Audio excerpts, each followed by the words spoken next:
লক্ষ লক্ষ টাকা খরচ করে আর গাড়ি কিনিয়ে রোডের সাথে অবৈধ গাড়ি 14 নম্বর রোড সরি তারা ইনকাম করে আর গাড়ি ইনকাম করে না পায়। আমাদের এই রোডের মধ্যে দেশীয় ওয়ার্কশপে ইঞ্জিন বানায়, চেসিস বানায় গাড়িগুলো এখানে চালাচ্ছে অবৈধভাবে। এই বিষয় আজকে 30 তারিখে মানববন্ধনের কথা ছিল, তবে প্রশাসনিকভাবে বলছে ব্যবস্থা নেবে। ওই কারণে আজকে আমরা প্রতিবাদ সভা করতেছি। আমাদের দাবি মানতে হবে, আমাদের দাবি মানতে হবে। আর সঠিকভাবে ডকুমেন্ট পত্র দিয়ে গাড়ি কিনিয়ে 14 নম্বর রুট চলিন নম্বরের আর অবৈধ গাড়ি চলার হনে অবৈধ গাড়ি যারা চলার তারা বিদ্যারা যে মানে বন্ধন করির অবৈধ গাড়ি যদি বন্ধ নয় তাহলে আর মালিক পক্ষতুন আর শ্রমিকের পক্ষতুন জিয়ান করানোর দরকার ইয়ান আর রোড গজুম এবং প্রয়োজনে প্রেস মধ্যে আর সাংবাদিক সম্মেলন করুন। এরপরে যদি নয় রোড লামিয়ে আর লাড়ি চোয়ারে লামিম যদি প্রশাসন বাইরে আছে আকুল আবেদন অবৈধ গাড়ি তুলি দিবার লাই।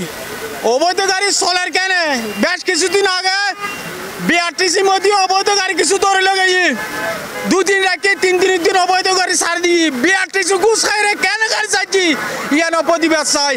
আর শ্রমিক হইলে গেব আর মালিক হইলে গেব আর অধিকার আছে এবং আর ওই আমরা যে বাসা মানাই ব্যবসা করি গাড়ির মধ্যে রোড আর নিজস্ব পরিশ্রমের পয়সা দিয়ে গাড়ি কিনিয়ে যদি আর রোড চালাই না পারি অবৈধ গাড়ি যদি রোড চালিত করে আর কি অপরাধ করছি আর প্রতিবাদ করলে রোড সাক্ষাৎ খনা গাড়ি চলতাম দিতেন না। আমাদের এই রোডের মধ্যে দেশীয় ওয়ার্কশপে ইঞ্জিন বানায়, চেসিস বানায় গাড়িগুলো এখানে চালাচ্ছে অবৈধভাবে। আমরা এর বিরুদ্ধে বিগত 22 সাল থেকে আন্দোলন করে আসতেছি, কিন্তু প্রশাসন পর্যাপ্ত কোনো ব্যবস্থা না নিয়ে দিন গাড়িগুলো শুধু বৃদ্ধি পাচ্ছে। তার প্রতিবাদে আমরা আজকে এই প্রতিবাদ সমাবেশ করতে বাধ্য হচ্ছি। আমরা চাচ্ছি প্রশাসনের দৃষ্টি আকর্ষণ করতেছি, আবারও করতেছি যে আপনারা এই দেশীয় ওয়ার্কশপে চেসিস বডি তৈরি করা বন্ধ করার ব্যবস্থা করুন এবং এই গাড়িগুলো চলাচল বন্ধ করার ব্যবস্থা করুন।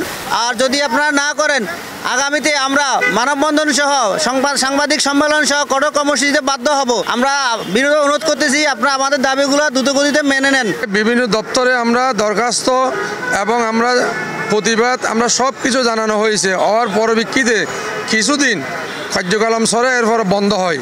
তাহলে আমরা এই 14 নম্বর রোডের এই গাড়িগুলো হিমন কলার কীভাবে চলাইতে পারি? মালিকেরা খুব হয়রানিভুক্ত প্রশাসনিক বিভিন্নভাবে। তাহলে অবৈধ গাড়ি বর্তমান চলমান এখনও বন্ধ হয় নাই।